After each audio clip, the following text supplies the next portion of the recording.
कहानी का शीर्षक किशन और बदलाव के बीच। भाग एक। गांव का बेचैन लड़का। धारापुर एक शांत और हरियाली से भरा गांव था, जहां सुबह की शुरुआत पक्षियों की चहचहाहट और बैलों की घंटियों की आवाज से होती थी। वहीं इस गांव में किशन नाम का एक लड़का रहता था, जो 15 साल का था, जिज्ञासु, नटखट और हमेशा कुछ नया सीखने की चाह रखने वाला। किशन के पिता श्यामलाल एक ईमानदार किसान थे। वो सुबह सूरज निकलने से पहले खेतों में चले जाते और शाम को थक कर घर लौटते। उनकी मेहनत ही परिवार का सहारा थी। किशन की माँ कमला घर का सारा काम संभालती, रोटी बनाना, पानी भरना, गायों को चारा देना। पर किशन का मन खेतों में नहीं लगता था। जब उसके दोस्त खेतों में अपने पिताओं की मदद करते, वह आम के पेड़ों पर चढ़ जाता या पास की नदी के किनारे बैठकर बादलों की शक्लों को देखता रहता। उसका सबसे अच्छा दोस्त था एक छोटा सा बकरा, मोटी। किशन जहां जाता, मोटी उसके पीछे पीछे चलती। एक दिन जब किशन खेत में काम कर रहा था, उसने नाराज होकर कहा, पिताजी, ये काम तो कभी खत्म ही नहीं होता। रोज वही हल चलाना, बुआई करना, पानी देना। क्या बस यही जिंदगी है? श्यामलाल ने मुस्कुराकर जवाब दिया, बेटा, जमीन ही हमारा सहारा है। यही रोटी देती है, यही कपड़ा और यही घर। मेहनत से बड़ा कोई धर्म नहीं। किशन ने सिर झुका लिया, पर उसका मन कहीं और था। भाग दो, नए सपनों की ओर। कुछ दिनों बाद गांव में एक व्यापारी आया। वो शहर से कपड़े और खिलौने बेचने आया था। वह लोगों को बताने लगा कि शहर में कैसे मशीनें चलती हैं, बच्चे स्कूल में कंप्यूटर सीखते हैं और कैसे लोग छोटे काम करके भी अच्छा पैसा कमाते हैं। किशन की आंखें चमक उठी।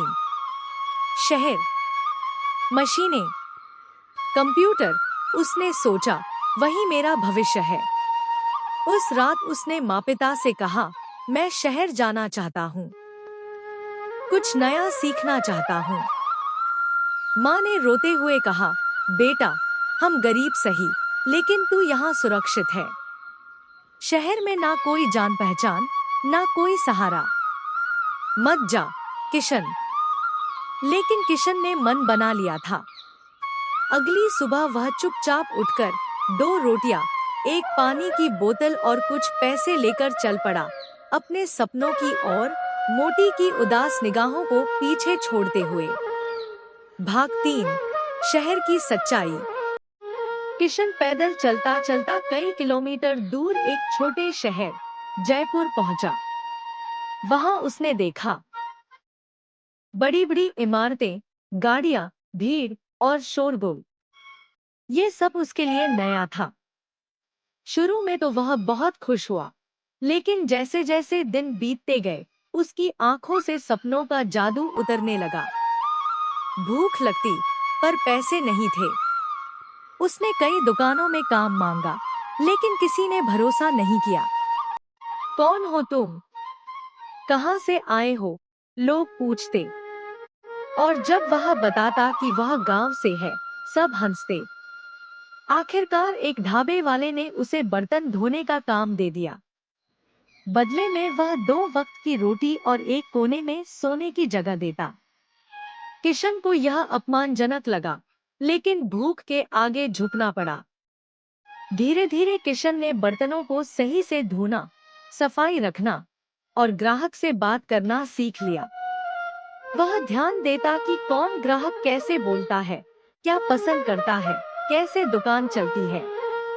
काम के साथ वह सोचने लगा, अगर मैं कभी लौटूं, तो अपने गांव में कुछ नया करूंगा। भाग 4। वापसी का फैसला। एक दिन ढाबे पर एक बुजुर्ग आदमी आया। वह अक्सर चुपचाप बैठकर खाना खाता और किशन को नम्रता से देखता।